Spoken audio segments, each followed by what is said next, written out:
Hey guys, it's Thing here, also Baby Dolly once again, and today I'm going to show you guys how to apply mascara.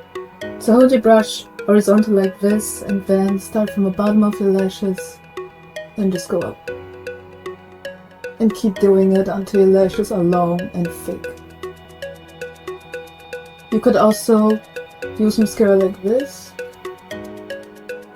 Just do it how you want to. Now to the bottom lashes. That's trickier because they are very tiny and close to your face. But you can also do the same thing again, just like this. You could also do it like this. So you can get them quicker. So this is how you apply mascara. I really hope that this video helped you. And stay tuned to my next video. Bye!